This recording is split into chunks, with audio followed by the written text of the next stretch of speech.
Hello, everyone. Thanks for joining us for today's OLLI and Ramsey County Library joint presentation. This is the fourth session of Ulysses S. Grant presented by J.B. Andersen. I will turn things over to you, JB, and we can get started. Okay, thank you. This will just take a few seconds here. Good, thank you. I'm ready to go and welcome everyone and thanks for your interest. Today we're going to start with Ulysses Grant in Minnesota. And this happened in the winter of 1860 and 1861. And thanks to Janet DeMatteo, who discovered this, she ate at the Hubble House in Mantorville, Minnesota.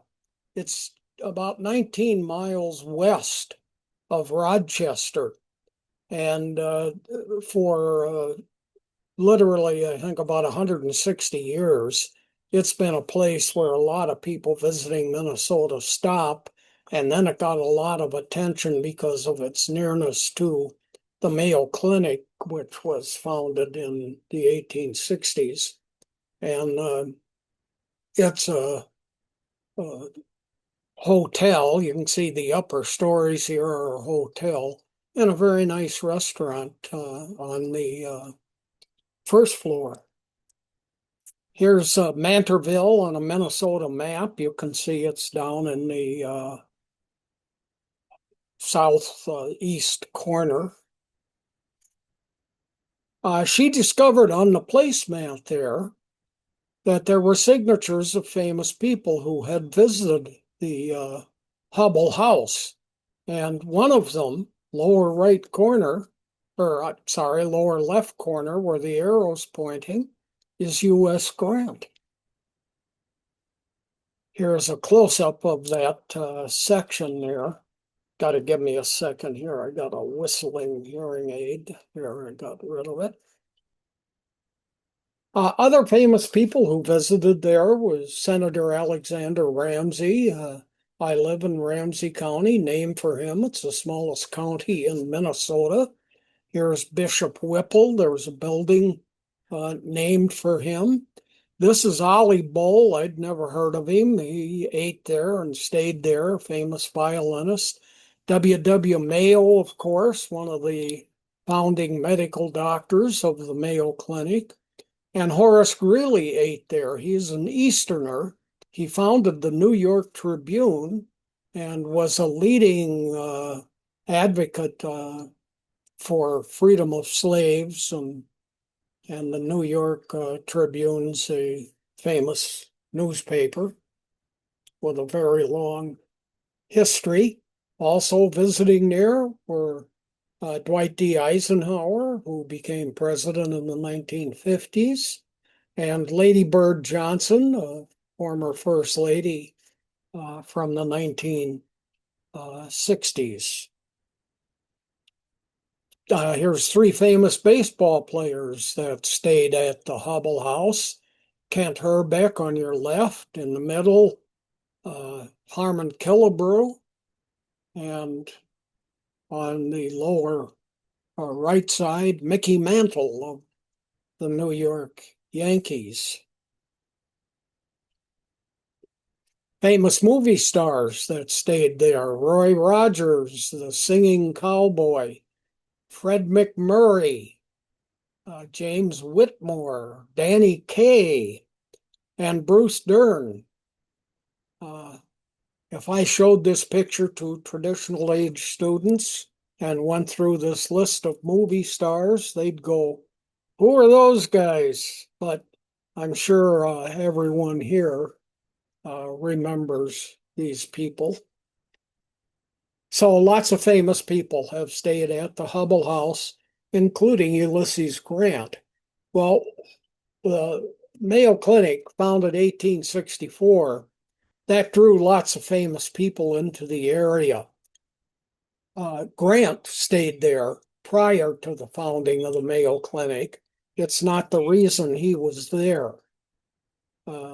So Rochester to Mantorville, Here's a little chunk of a Minnesota map, and you can see Mantorville is right at the same latitude as Rochester, and that is a 19-mile stretch. I think it's like 18 and a half miles.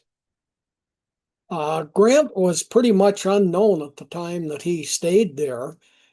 He was there in the winter of 1860 and 61. He was 38 years old. Civil War hadn't started yet. He hadn't become famous yet as a result, although he was known a bit. He was out of the military from 1854 to 1861. In the War of 1845, he had fought, and then about 6 years after that Mexican-American War ended, he resigned from the military. So at the time of his visit, he was not in the military. He was living in Galena, Illinois, where his family, his father had started the business. It was a leather business. Mostly they made harnesses for horses. His brother now owned it, and Grant worked there. He was out of the military, moved to Galena. Well, now the Civil War is impending, coming along. People are going, boy, what's going to happen here? We're worried. So Grant got on a boat and sailed north on the Mississippi River, and he stopped along the way. He got up into Minnesota. Here's Red Wing, for instance. These are not his stops, but he stopped several times along the way. He's a graduate of West Point. So he was asking people, what is your attitude, opinion, concerns about the impending Civil War or the talk of secession, etc.? Sorry, give me another second here. Good. I think I sort of got it. So Grant was basically taking a poll along the Mississippi River as to people's concern. And he was probably thinking, should I request to be taken back into the U.S. military again because of this impending war? Sorry. There we go. And that's how he ended up in Minnesota, and in particular in Mantorville at the Hubble House. We're going to look at another item of Grant, and it concerns headaches. I'm warning you, I know there may be some people that don't like to hear such things. So if you don't, come back here in about 5 minutes. Thanks. Grant had migraine headaches, and I want to thank a class member and a friend of mine, John Renwick, for finding this information. Grant suffered from migraine headaches throughout his life. Here are the 4 different kinds of headaches: sinus headaches. Here's a tension headache across the forehead.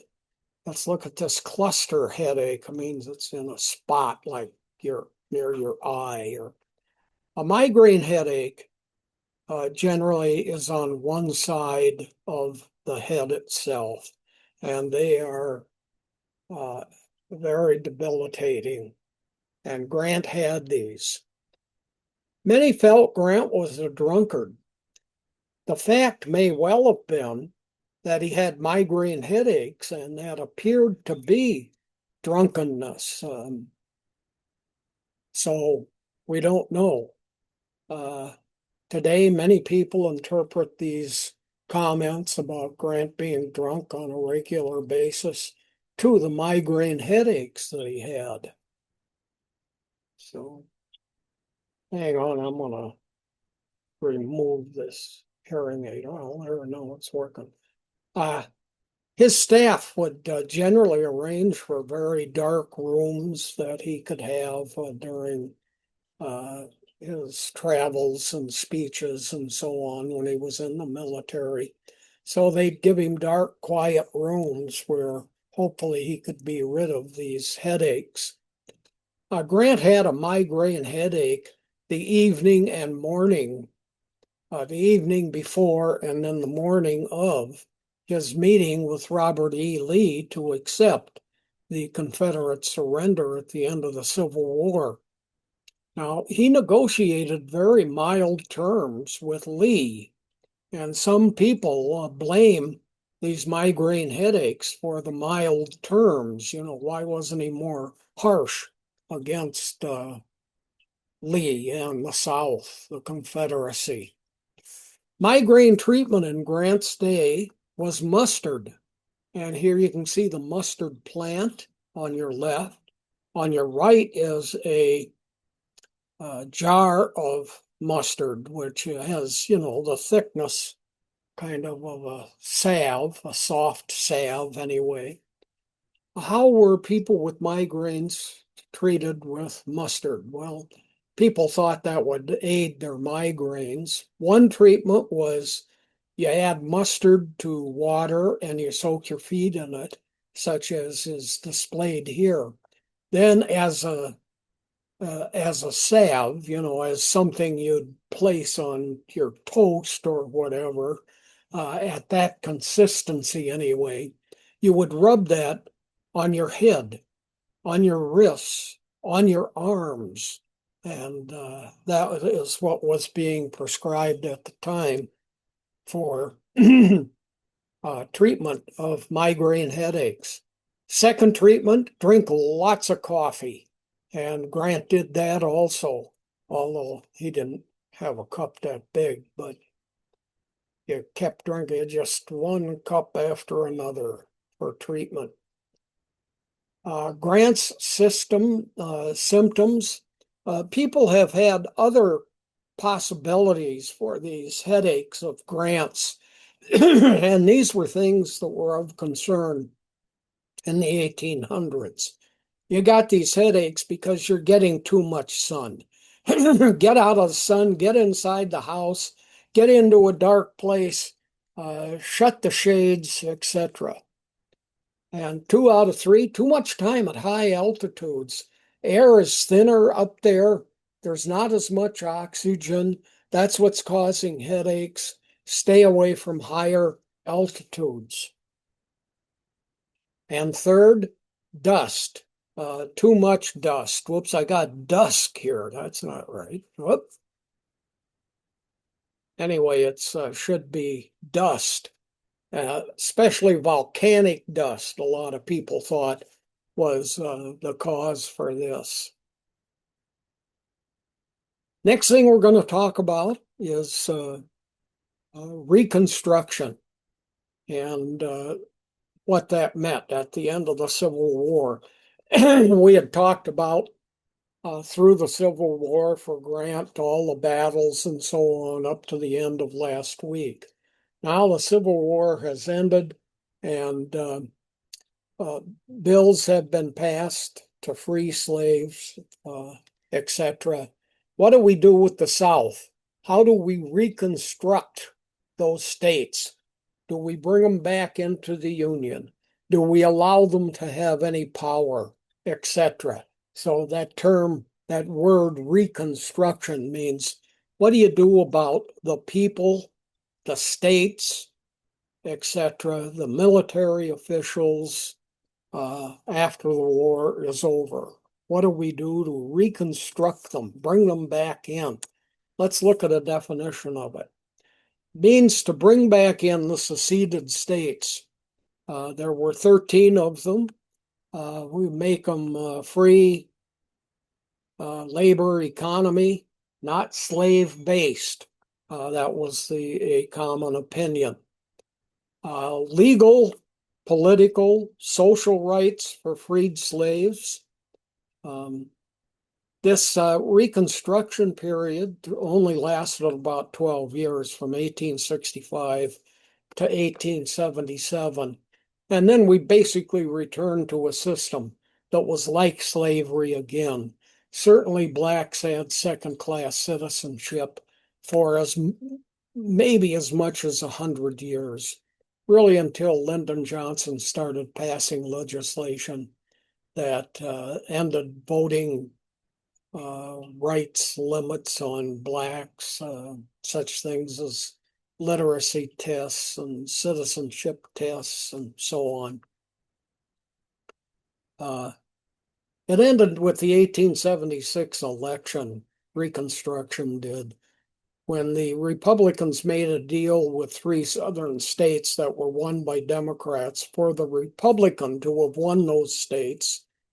And Rutherford B. Hayes then became president, even though he lost the election. But it's because some states reported votes other than what were accurate for their state.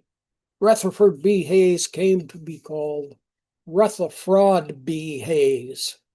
And the deal that was made with the southern states that had gone Democratic but agreed to vote Republican for Hayes, the deal that was made was to stop Reconstruction. So, and Rutherford B. Hayes became president. Samuel Tilden was his opponent. He was the man truly elected to the presidency in 1876. Let's take a look at what Andrew Johnson says about Reconstruction. What was his opinion, his attitude, etc.? 3 items. All Confederates who had served in the United States Congress are to be returned to the United States Congress.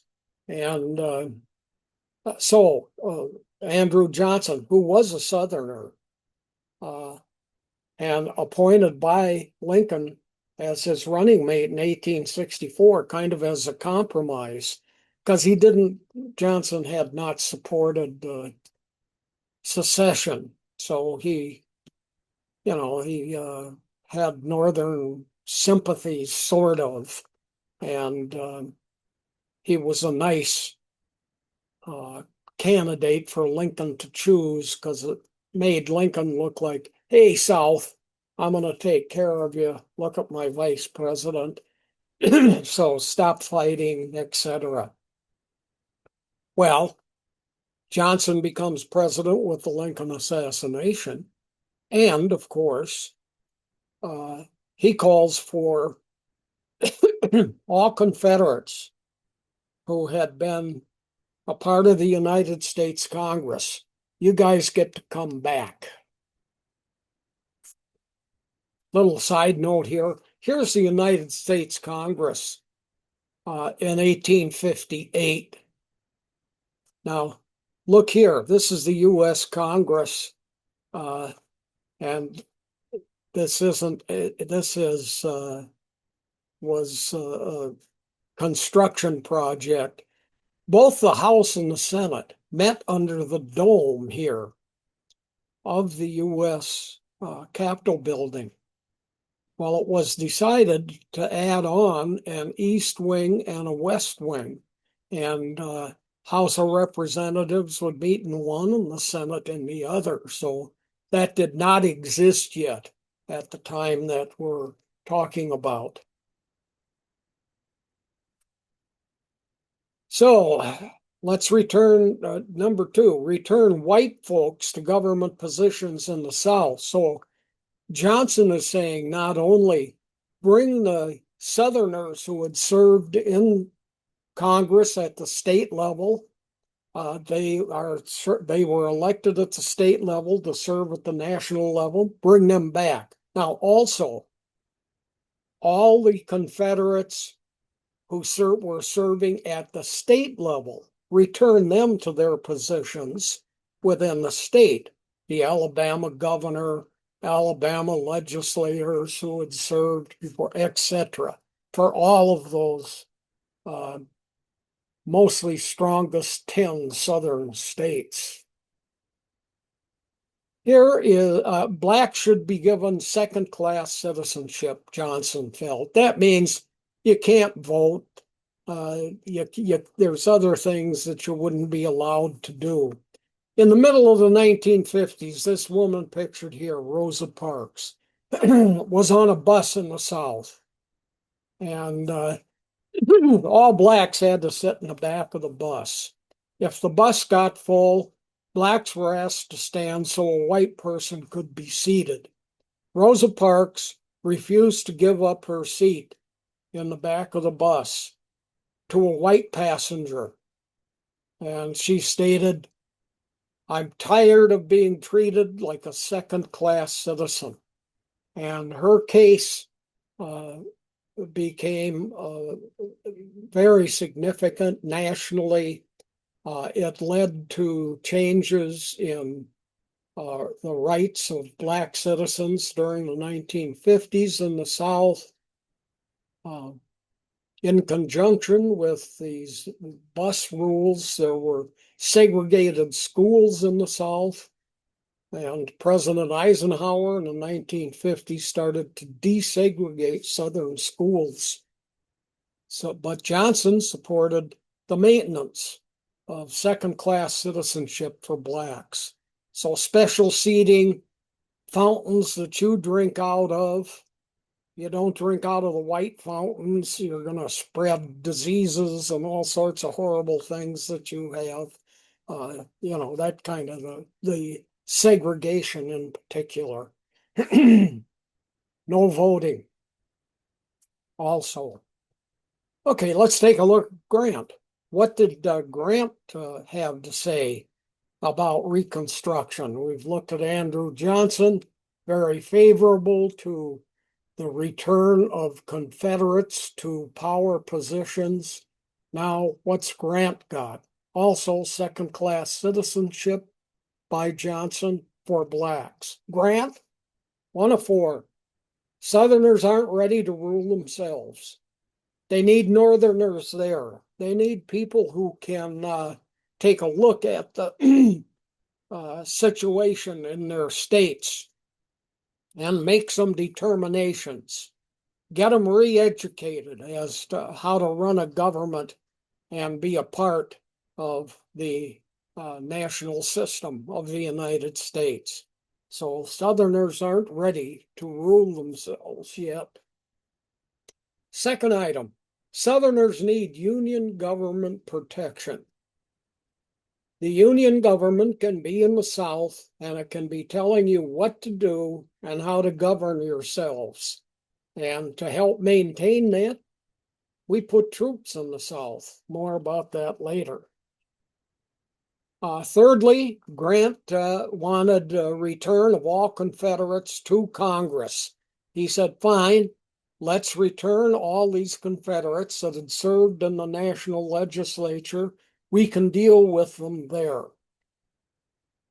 And fourth, blacks should be granted full citizenship. This means the right to enter any building, any school. It means the right to vote, etc. Grant and Johnson, conflicts. Now we've talked about where they each stand on the Confederacy coming back into the Union. Now, what do we see as the conflicts between these two? They were very different people and very different in terms of their attitudes about freed slaves. After about a year of Johnson's presidency, after the Civil War had ended, they started to have a lot of trouble together. Grant was still in the military and head of the military, so they were two people that would talk occasionally. Issues that led to their separation. There are a total of 3. Number 1, the Richmond Examiner. Now, that's the Richmond, Virginia newspaper. Richmond, Virginia was the capital of the Confederacy, and Grant shut down the newspaper in that city because it was being critical of Northern policies toward the former Confederacy. Johnson thought this was very bad thing to have done. So their first leading conflict that led to their separation revolved around Grant limiting a newspaper, shutting down a newspaper, and Johnson believing that they had a right to speak about the difficulties of being brought back into the Union.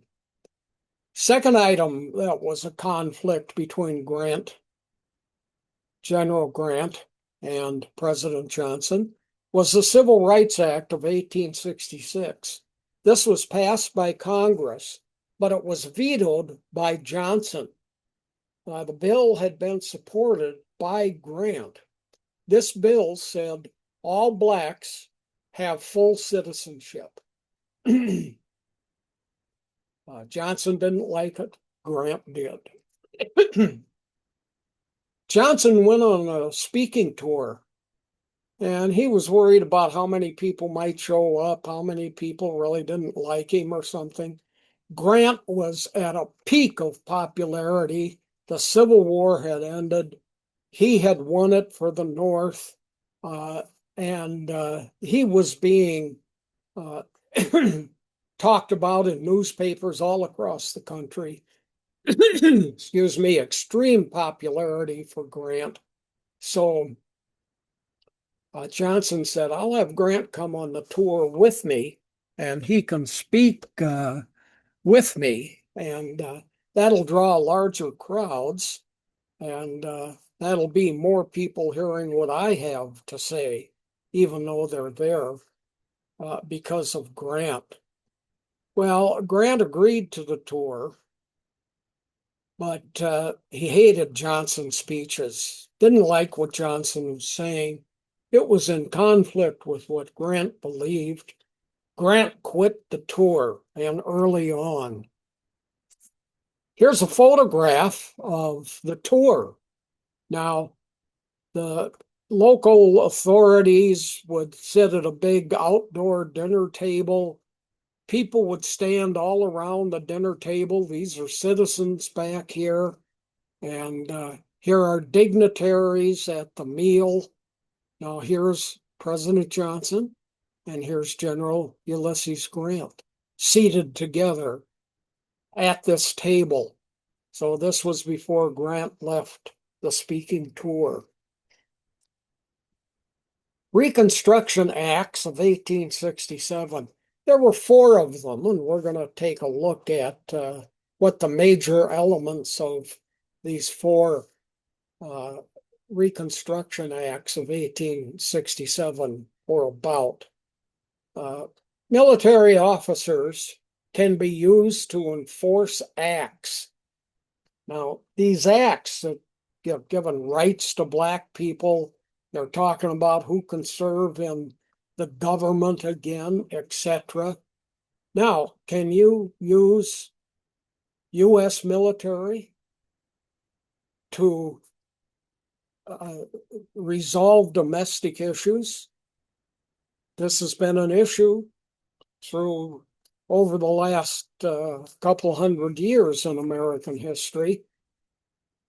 So now we have Donald Trump in 2025. He has taken actions here in Minneapolis in particular with federal agency agents, ICE agents. Does he have a right to do that? Comparing it to the Civil War, these have been smaller actions, like in Minneapolis. Currently now in the news, I'm hearing that he's got ICE agents in Houston, Texas. So, can the federal government use troops for domestic difficulties? Or do they have to use local forces? That's the issue. But these Reconstruction Acts of 1867 allowed military officers and troops to be used in the Confederacy. Here is an example of it. Here's a Union military officer holding back supporters of the Confederacy after the war is over. And they're lined up against blacks here who have now been granted citizenship. So military troops are being used to enforce Reconstruction. Item 2 of 4. Confederate states have to rewrite their constitutions, freeing all slaves. So the Reconstruction Acts of 1867. You have to rewrite your constitution, and it has to say there's no such thing as slavery anymore, and anyone who was ever a slave is now a free person. Item 3 of 4. New constitutions have to be approved then, once you've rewritten them, gotten rid of slavery, then you have to give them to the public to vote on. And a majority of voting age citizens must approve of them. And blacks must be allowed to vote. Now, what's interesting about this is it's not a majority of the people who voted that approve this. It's a majority of the voting age citizens. You might only have 60% of voting age citizens who vote, but the vote total has to be based on a majority of voting age citizens. Item 4. Confederate states have to approve the 13th and 14th Amendments. These have been passed by the U.S. government. They had been approved by enough states. The 13th Amendment abolished slavery. Can't have it anymore, nowhere. And the 14th Amendment said citizenship is granted to all people born in the U.S. and to all others who can meet rules. If you weren't born here, well, you can come in, you can become a citizen, and here's what you have to do: 1, 2, 3, 4. But there were lots of slaves that had been brought into the U.S. in the 1850s. They weren't born here. Now it's like 1867, and they are not born U.S. citizens. What's going to happen to them? 14th Amendment says they get citizenship. Citizenship to be given to all people born in the U.S. This is a contention today, a difficulty today. A lot of people say, if you weren't born here, or if you were born here, but your parents aren't citizens, you aren't either. That's a violation of the 14th Amendment. And there's people that want that changed. Review of these 4 Reconstruction Acts. Military can enforce laws, these Reconstruction Acts, and they can do it in Confederate states. These are federal forces, and they're enforcing domestic issues and enforcing things that are of local interest. Blacks must be allowed to vote. All slaves are free. And then there's 2 amendments that you have to prove. One abolishes slavery, and one says you're a citizen if you're born here. Makes no difference what the status of your parents is. Reconstruction. Command of the Army Act.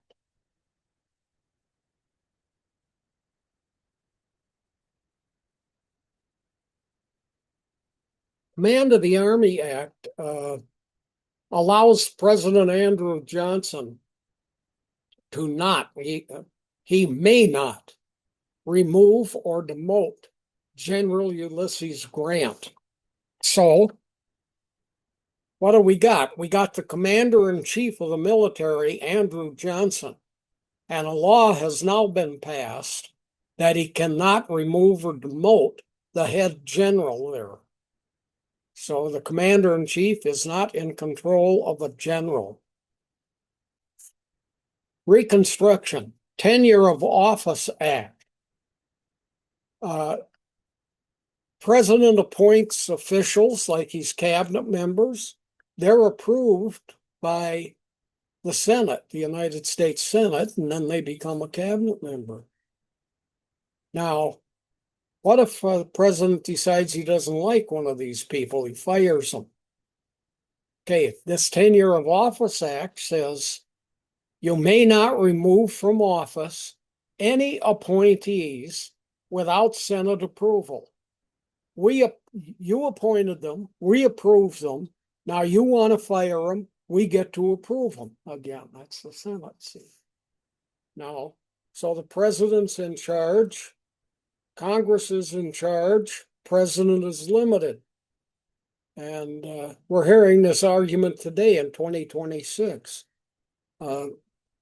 Donald Trump has just recently fired a cabinet member. A couple others have resigned. Is he allowed to do that? Does that require Senate approval? Well, this issue was dealt with. Congress voided the act in 1887. The Supreme Court found it unconstitutional in 1927. That's 60 years after its passage, and it's 99 years ago. So no longer is the Tenure of Office Act, whereby if the president wants to fire one of his appointees who was approved by the Senate, he can indeed do that. Some people say there's other laws don't allow him to do it. So Johnson violated the law by firing Edwin Stanton, pictured here on the left. Stanton was the Secretary of War, and he got kicked out of office. Johnson asked Grant to take over that position as Secretary of War. And Grant agreed, but he didn't like it. Grant accepted because both he and Stanton have been supporters of Reconstruction. Grant wanted civil rights for blacks. He wanted the South brought back into the Union, etc. Now, the worry here for Grant was, if I don't accept this position, a different person might be appointed, and they might be opposed to Reconstruction, black civil rights, bringing the South back into the Union. Somebody like that might get appointed by Johnson. So Grant reluctantly accepted this Secretary of War position. Again, Grant didn't like the job. After several months, he quit. Lots of arguing between him and Johnson. Lots of arguing between Johnson and his cabinet, who were more supportive of Grant. All of Johnson's cabinet members had been appointed by Lincoln. Lincoln's assassinated. Johnson is vice president. He becomes president. He tells Lincoln appointees, please stay with me. We need a continuation here, so don't leave. This is what's happened when vice presidents have taken over in U.S. history. They have pretty much said, stay with me. When this happened with the assassination of Kennedy, the Attorney General was Kennedy's brother. He and Johnson did not get along. Johnson said, Bobby Kennedy, please stay in your position. Bobby Kennedy didn't. He just left. But generally, any vice president who's taken over has said, we need a continuation of government. Give me some time. Stick with me. So consequently, Johnson's cabinet was made up entirely of Lincoln appointees. Tenure of Office Act. The Senate reacted to what Johnson had done by firing Edwin Stanton as Secretary of War by impeaching Johnson. You can't do that. That was a violation of this law that we had passed. And he was brought to trial. He was impeached, which means you're brought to trial. And at the vote, he won, managed to maintain his office as president by simply one vote. So one more person switching their vote would have led to the impeachment of a president. He'd been out of office. Presidential election, 1868. Nominees and their concerns, and we're going to look at the Republican Party first. Who was the nominee? Well, our topic of the day, Ulysses Grant was the presidential nominee of the Republican Party. He really wanted to stay in the Army, but he had a tremendous amount of popularity nationwide. And he thought, well, okay, fine. So Grant, again, for the third time in his career, is, I don't want to do this, but okay, I accept the nomination of the Republican Party. Secondly, he stated that he wanted equal rights for all. All includes freed black slaves. And third, he wanted unification of the United States. We're going to bring these southern states back into the Union. We're going to be a United States again, and we're going to include formerly seceded states. And we were starting to pop up out here on the West Coast also. Presidential election, 1868, nominees and their concerns. Let's take a look at the Democratic Party. 1868, who is Grant going to run against? Here's the guy, Horatio Seymour, former governor of New York, nominee of the Democratic Party, and has neck whiskers. Look at that. Boy, man, that is butt ugly. It's amazing what people think looked great in their day, I guess. Anyhow, some of you might like it. What were Seymour's positions? Number one, freed slaves. You can't vote and you have no civil rights, no freedom of speech, etc. Second item on his agenda, on Seymour's agenda, former Confederate states, welcome back, come on in, no penalties, we're going to make your life great. Third of four, all Confederate citizens, you're pardoned. You can't be charged with any crimes from the period of the Civil War. No offenses. You're pardoned. Get out of jail free. So all Confederate citizens. That would include all the military officers. It would include all the political people. Anybody who was a citizen. Who wasn't a citizen? Slaves weren't. 404, end Reconstruction. You're not going to tell these southern states what they can and can't do. And you're going to get the troops out of those southern states.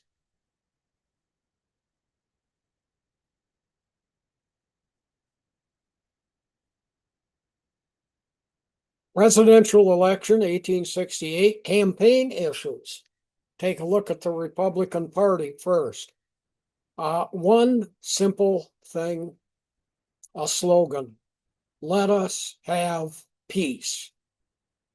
Let's all get settled down. North, love the South again. The South, love the North again. We're going to become a single entity. Let us have peace. Democratic Party, their campaign issues.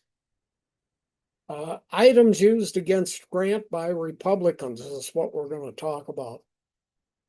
Grant had issued a General Order number 2 in 1862. It prohibited the cotton trade. Southerners could not trade cotton. Northerners who had come down and taken over large cotton plantations, they were very limited on how much they could sell and at what prices. And Grant also expelled all Jews from the Treasury Department. He expelled all Jews from the areas that he had conquered also. So this became an issue. Democrats used against Ulysses Grant. Another item used against Grant, Paducah, Kentucky. There were 30 Jewish families there. Grant had them expelled from their homes and sent somewhere else.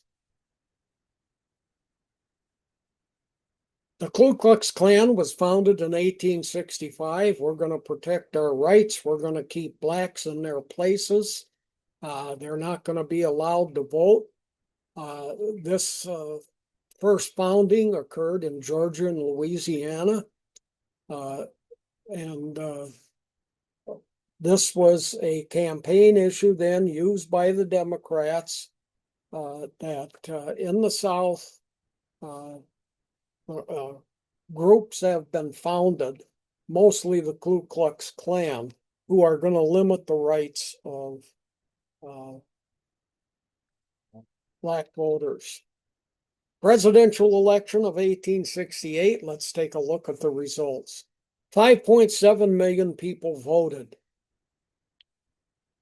Grant received about 500,000 black votes. There are troops in the South. They're making sure blacks can vote.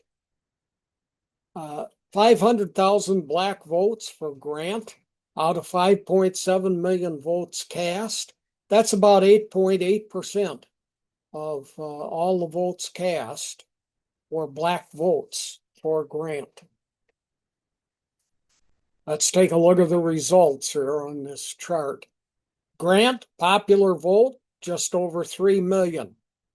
Seymour, the Democrat, 2.7 million.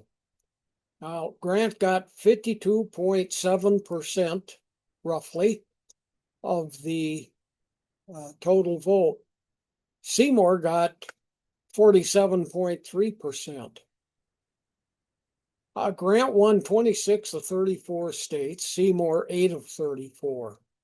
The electoral vote, 214 electoral votes for Grant, 294 were possible. That's almost 73% of the electoral votes went for Grant. 80 of the 294 electoral votes went for Seymour. That's just over 27%. Now, in U.S. history, it has been decided, and I don't know who decided this. I suspect political scientists. Maybe it was Congress people, but a landslide victory, a big victory, is if you get 5% or more of the vote. Grant won this election by 5.32%. So this was considered a landslide victory for Grant.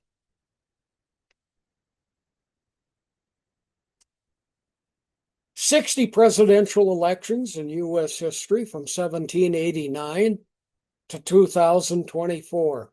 37 of them have been landslide victories. That's 61.7% of all U.S. elections. The winning candidate has won by more than 5% of the vote. There are people very concerned about this. They think votes should be much closer, that we're in real trouble when political parties get this separated. And yet, that's what we've been in almost 62% of our national presidential elections. Let's take a look at presidential landslide victories. This is going to go a little bit fast, but down at the bottom here, I've got a chart that shows from the earliest election to the most recent election. So it's based on chronology. Then a chart where we'll spend a little time, highest to lowest percent of victories, the biggest margin of victory to the lowest margin of victory, but being higher than 5% only. And then the names of presidents alphabetically. So 60 presidential elections, 61.7% landslide victories. Here we are with the election year. Washington isn't included here. This is landslide victories by date. The 17, the 17, the early 17, or I'm sorry, the late 1700 elections that included George Washington. He ran unopposed. So what do? Nothing. Here's John Adams. He won by 6.6%. And you can go through this, see each president. Here's George H.W. Bush, 1988, 7.8%. But let's move on. Here we are, highest to lowest. This is what's interesting. James Monroe, 1816 election. He won by 53.2%. That's like his opponent got 28% of the vote, and he got 72% of the vote, 53% more votes. Thomas Jefferson, 46.5. Madison, 33. Look at these figures. Over a fourth. Now, this is interesting because it comes within the last century. Warren Harding, 1920, won by 26 points. Calvin Coolidge, 24 by 25 points. Franklin Roosevelt in 36 by 24%. Richard Nixon by 23%. Lyndon Johnson in 64, 22%.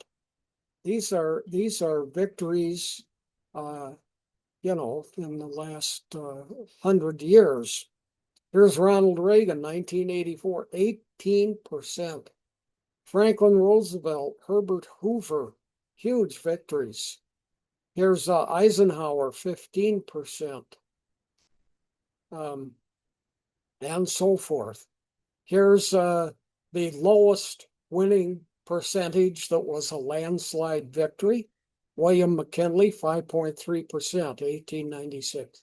Here's Grant, second from the bottom, 1868, and it's 5.4%. Here's Obama, 7.2%. There's George H.W. Bush, 7.8%. Clinton, 8.5%. Reagan, 9.7%. If you want copies of these charts, feel free to write to me. I can show them to you. And here are landslide victories listed alphabetically. John Adams, then James Buchanan, then George H.W. Bush, etc. through here. And here's Ronald Reagan. You get to the R's. Here's Woodrow Wilson, W, last in the alphabet. The Grant presidency. Finally, we're going to get to it.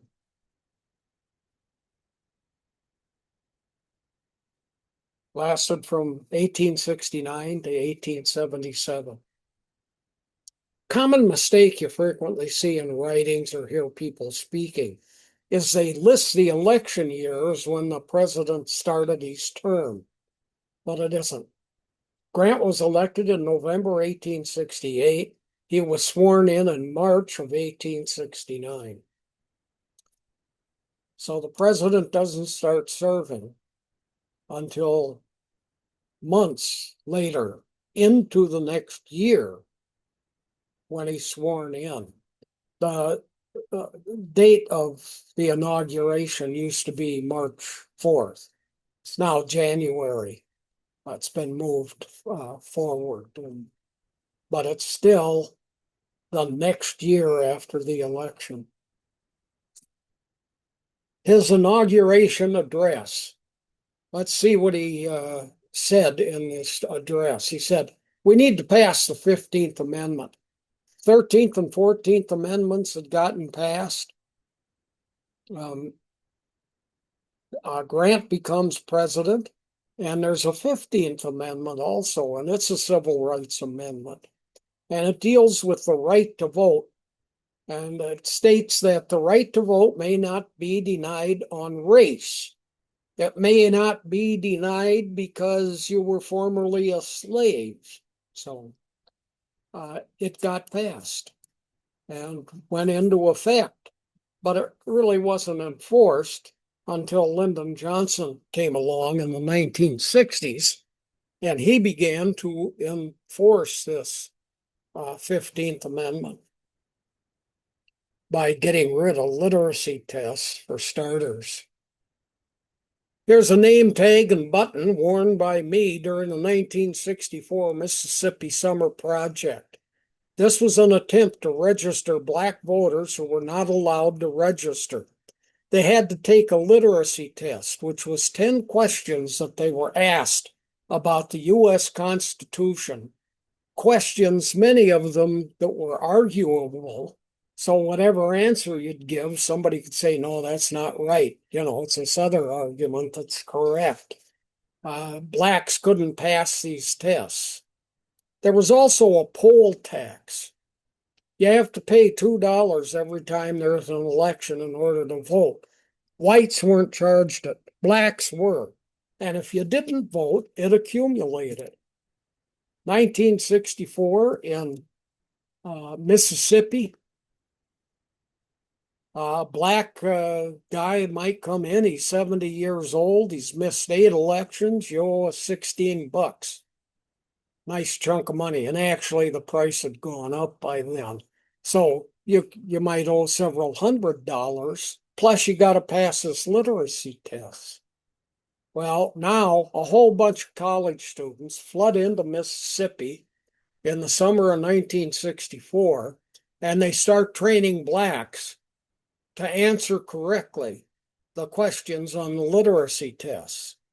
And they would accompany the black person to the test.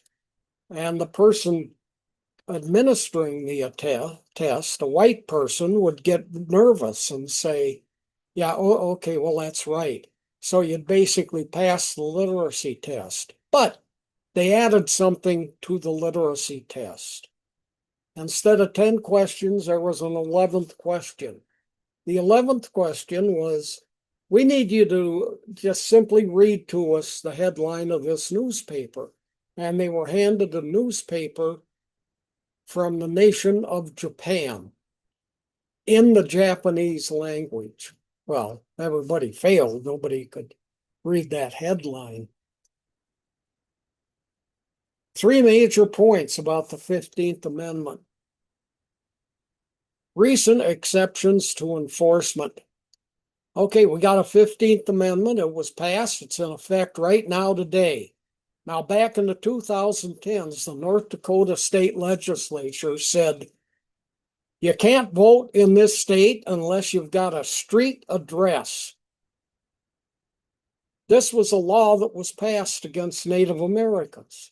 Native Americans in their reservations had no names for the streets. They had no numbers on each house for an address. Instead, they had mailboxes. So, North Dakota legislature recently did one of the most horrible things. It says if you're a Native American, you can't vote in this state because you don't have a street address. Well, immediately Native Americans start putting up signs for, this is Belmont Highway.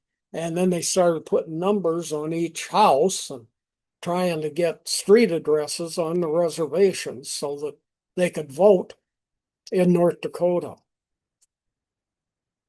So pass the 15th Amendment. North Dakota legislation, Native American reservations, they had no box addresses. Now, this also affected homeless people. They had no street addresses. Wasn't much they could do except try to find a place to live. 2 out of 3 bonds issued during the Civil War. This is this is Grant's inauguration address. So he talked about people being allowed to vote. Bonds issued during the Civil War must be repaid in gold, not paper money. Paper money could be printed in large quantities. It could become worth, its value could drop dramatically. Gold and silver, the value generally hasn't dropped. It just rises all the time. So Grant, in his inauguration address, states to the federal government that, hey, all these bonds that we sold during the Civil War in order to support the war. So you might have, here's a $100 US bond. Okay, I buy that during the war. I'm helping the war effort. I'm giving them $100. They give me this bond. I only have to pay $80 for it. And in 10 years, I'm going to get 100 back. Well, the bond may become worthless or worth a whole lot less. So you got to repay us in precious metals. And Grant called for the repayment of Civil War bonds in gold. Third item, Native Americans treated properly and made into citizens. That's what he wanted. So start treating them right, stop invading their lands, stop stealing their lands, give them reservations that count for something. They aren't on horrible ground, or, so that they can become agricultural again and so on. Native Americans were not made citizens until a congressional act in 1924. Many freed slaves attended this event right here. This is the Grant inauguration. And there were Black people in the audience, now freed slaves. The Grant presidency,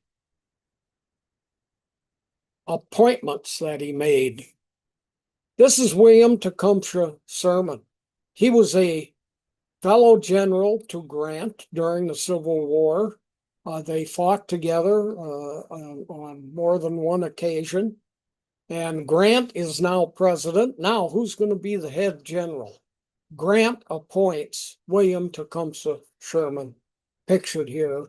Again, most famous for his march to the sea, through Atlanta, Georgia, and over to the Atlantic Ocean, then burning down the city of Atlanta, cutting the South in half, actually into thirds at that time.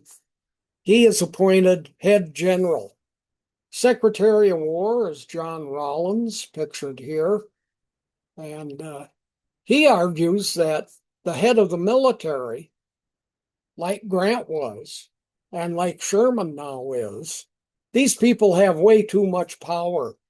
That power needs to be lessened. Grant cuts back on the powers after appointing these two gentlemen, cuts back on the military powers. Well, of course, this makes Sherman angry. His relationship with Grant becomes more difficult. He wants all the power. It isn't happening. Here's a third major appointment, James Longstreet. Longstreet is appointed as the head of the customs office in New Orleans, Louisiana. This is a very important customs office because it controls the traffic in and out of the Mississippi River. But what's significant about this appointment of James Longstreet? Longstreet was a Confederate general during the Civil War. And here Grant appoints a person like that to an incredibly, vitally important position, like a customs official for the Mississippi River. Longstreet, well, his appointment was startling to lots of people. Other people said, relax, we're making an effort here to bring the South back into the Union. We want the North and South to cooperate together. This is what will help make that happen. Grant presidency, Yellowstone National Park. This was an act passed by Congress to make Yellowstone a national park. It was signed by Grant, and it was the first United States national park in 1872. And it was because of these fountains and this thing. And this is Old Faithful, but you can see kind of a modern picture here based on the dress that you see. Grant, women's rights. Grant supported the vote for women. Now, this is 1869. Women did not get the right to vote until 1920. Native Americans, 1924. This is, and for women voting, this is 51 years after the Grant presidency started before women got the right to vote. And that right to vote for women wasn't established until just 1 month before the 1920 election. So all summer with campaigning going on and with candidates already having been chosen, women don't know if they're going to get the vote or not, but it finally is approved just 4 weeks ahead of when they were allowed to vote for the first time in a national election. 1869, women had been allowed to vote in state elections in Wyoming. That was the first state to allow women the right to vote. But to vote in national elections, 1920. Jewish situation. Grant, when he was general, we've talked about this a couple of times before, expelled lots of Jews from territories that he had commanded or conquered already. Lincoln canceled the order 2 weeks after it was sent out by Grant. But Grant, then as president, he apologizes. He regrets it. He undid the order. It was known as General Order 11. And this is what he stated about it. I do not pretend to sustain the order. The order was made and set out without any reflection, without thinking of the Jews as a sect or a race to themselves, but simply as persons who had successfully violated an order. 1 of 5, Grant. To make up for this, he appoints 50 Jews to federal offices. Some are diplomats, some are attorneys, some are postmasters. This is the Rabbi Chaim Schneerson, and he's pictured here in a painting with Ulysses Grant, and he became a political appointee. Edward Solomon, pictured here, a Jew, was appointed by Grant to be governor of Washington Territory. He was the first Jew to be a governor of any kind in the United States. This is Tsar Alexander II in Russia. He issued an order that all the Jews in Russia must be moved to a central portion of the Russian nation. And this order came out in 1869, Grant's first year as president. Grant supported a petition made up by United States citizens, Jews mostly, who signed this petition protesting this action in Russia. Grant signed it. Fourth, Grant proposed a constitutional amendment, and that constitutional amendment was no religious education in schools. You got Jews across the United States going to schools, and they got all kinds of Christian information in them.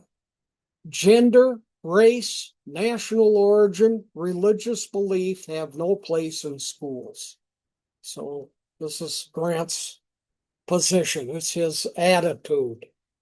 The amendment failed passage in the U.S. Senate, so it never became an amendment. Today, there are lots of people, and you hear about this regularly, that say, we want all 10 commandments posted in every classroom in the United States. Well, those 10 commandments have a Jewish origin. Christians accept them. They're in the Christian Bible. What about Buddhists, Muslims, Hindus? I can't go out anywhere in the Twin Cities here without seeing a woman in traditional Muslim dress with her head covered. And there are lots of Hindus, especially from India and especially in Asian restaurants, and they go to public schools. So these attempts, they're, my opinion is they're in violation of the First Amendment, which is freedom of religion, because it's emphasizing Christian and in some part Jewish heritage, but not the heritage of people who have migrated here from all over the world. Fifth item done during his presidency was in 1876, near the end of his presidency. This is the Adas Israel Synagogue in Washington, D.C., and it was dedicated in 1876. The dedication lasted 3 hours. Grant, as president, attended it. Utah and the Mormons, Grant presidency. 1871, Grant wants to prosecute Mormons because they're breaking laws, and that law is monogamy versus polygamy. And in Utah, the Mormons are being polygamous. One man, several wives. Grant has federal marshals sent into Utah, and they're sent there to arrest anybody that's got more than one wife. Here's a photograph. Here is a Mormon gentleman. Here is wife 1, 2, 3, 4, and there are 6 children. You're under arrest. Here is a medallion, U.S. District Court, District of Utah. Here's the District of Utah part, magnified. The Poland Act, 1874. Mormons may be tried in United States district courts for the crime of polygamy. So this outlawed polygamy and said that Mormons can be tried. Second item, no Mormons may serve on juries in the United States.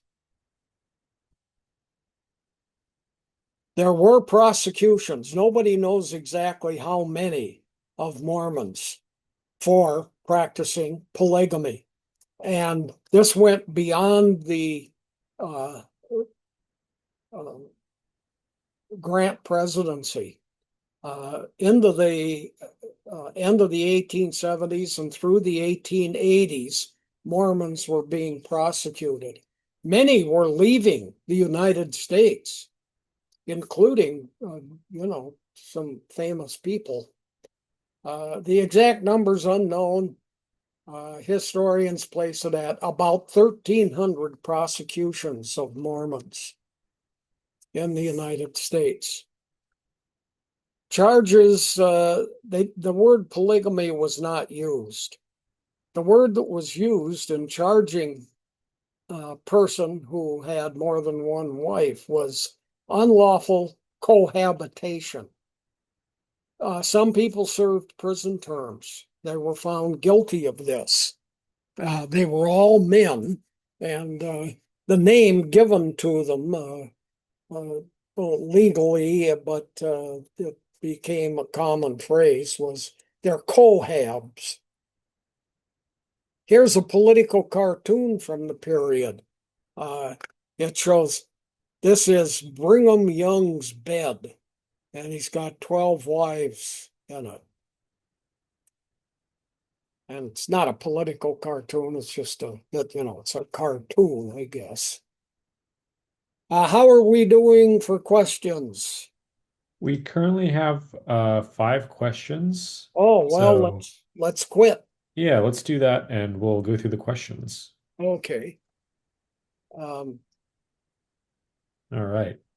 Let me, before you start reading here, let me get my closed captioning.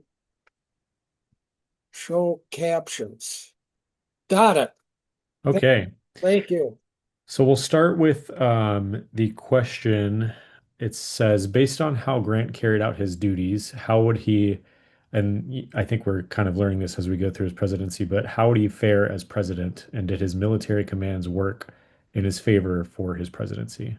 Yeah, I've got more on that in this lecture in the future, but I'm going to tell you some of it now. Grant was not seen as a great president. The rankings that are done every 4 years by 800 historians have always ranked Grant in the bottom third. So he has been considered, not a top-notch president. However, in 2017, a book was published titled simply Grant, and it's available on Amazon, and it's written by a historian, Ron Chernow, Chernow, and it costs $14.18 in paperback.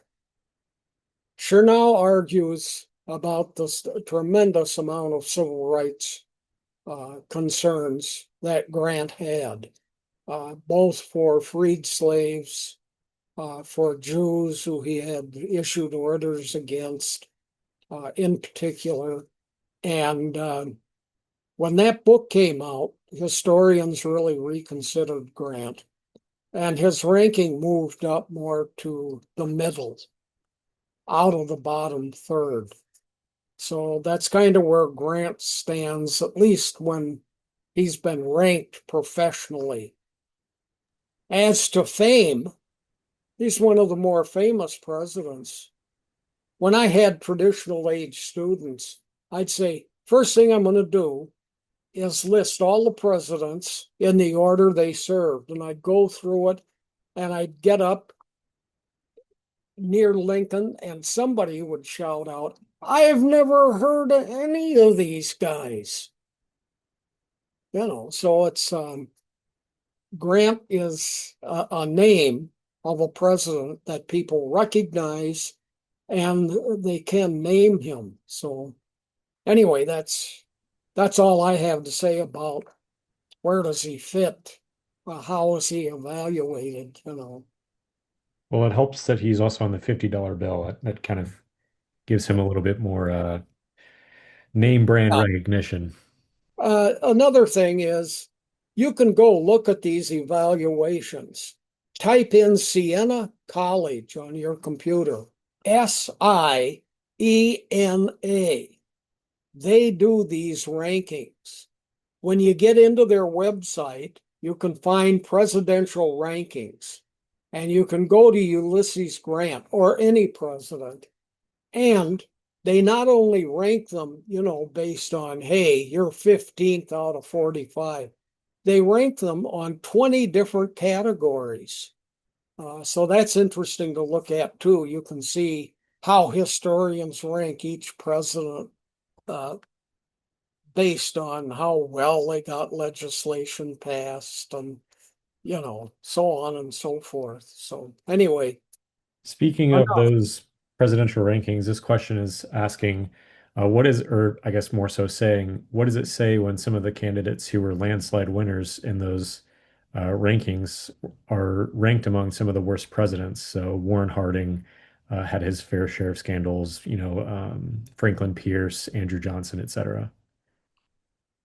Uh, yeah, yeah, Andrew Johnson was never elected president, for instance.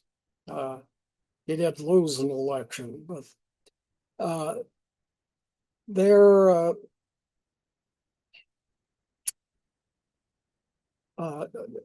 what happens in a person's day when they're alive. You're seeing newspaper reports that are positive about them. Uh, you maybe have never heard of the opponent that's running or something like that. People can be very popular in their day, but we get removed a bit from it, and the evaluation of them changes significantly.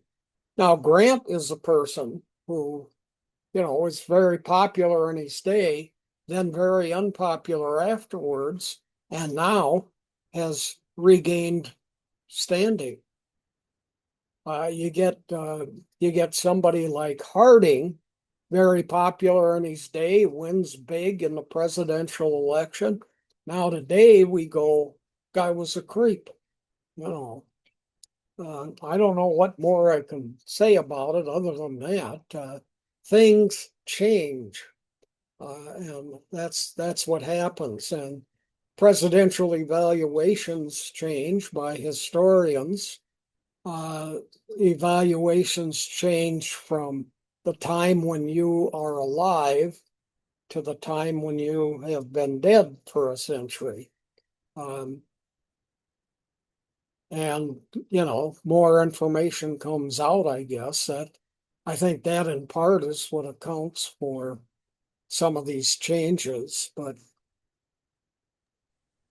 Yeah, as more information comes out, a lot of times somebody will say, here, a president will say, here's my papers. Now, here's 15% of them.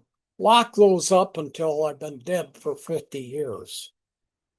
And then they come out, and we see things that this guy had done and supported behind the scenes, and that changes things then too.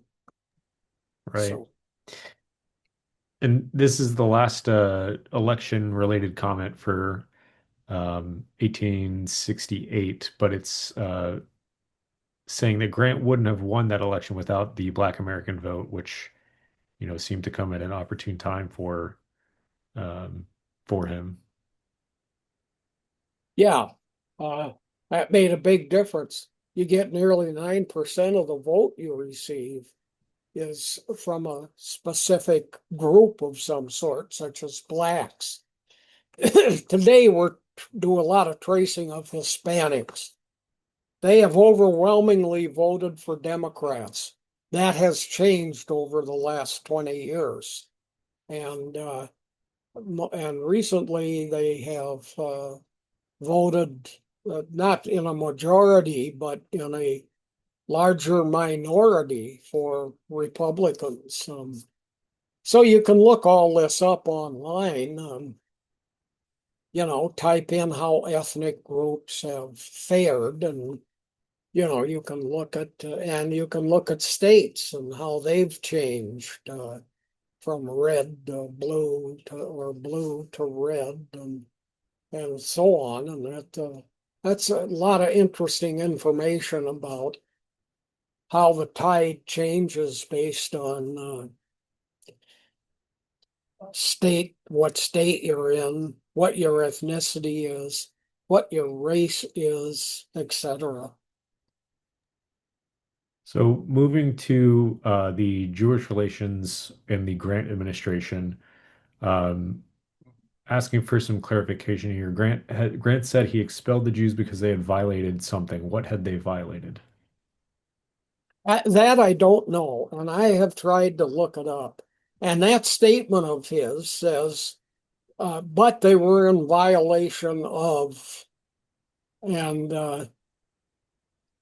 I think what he didn't like, and this is my guess, is he had conquered territory in the South during the Civil War. There were Jews there, and this opened up the cotton crop. And lots of people moved in from the north and took over a lot of that cotton. I suspect Jews were doing the same thing, taking over a lot of the cotton plantations that people had fled because the Union had conquered that area. The Jews stayed there, the Northerners came there. Then you had all this cotton. And Grant said, hey, you can't do anything with that cotton, leave it alone. He ended up having freed slaves who came to him. He had them pick that cotton and sold it for um, support for the war. So my guess would be that it had to do with business relations concerning cotton in the South, and people were in violation of rules that Grant had established for who could have that abandoned cotton. And then, as a follow-up, what do you think caused his turn while he was president to, become in favor of Jewish relations? Uh, yeah, well, his own statement is, I didn't know any better. I didn't know what I was doing. I didn't read it carefully enough. And he may have been advised that, hey, you support civil rights for blacks. Uh, Jews are in the same situation. And he may have gotten to a point where he went, yeah, uh, you know, I shouldn't have done that. I really didn't do it. I didn't pay attention to it was the problem. And now I'm making up for it. And he did. So that's the end of the questions we currently have. If there's any last minute questions, toss them in there and we'll try to get to them. But I believe, what do we have? Three more sessions for Ulysses Grant coming up. So Oh, yeah, it's just two more. Yep. two more. My apologies. Yeah. Did you want me to go through what we might cover, you mean? Yeah, maybe let's we have 1 minute left, so why don't you just uh Well, go over what we'll cover in the next sure. week. Well, we are uh, in the Grant presidency now, even though this is called the president's class. I do their entire lives. And of course, Grant had this exceptional life before being president. um, we're going to talk about presidential uh, decisions about Grant. There's the Comstock Act, which dealt with what people do, and there's some violation that nobody better ever do this, do that, etc. Then we're going to talk about the African American experience after the uh, Civil War and civil rights for African Americans, and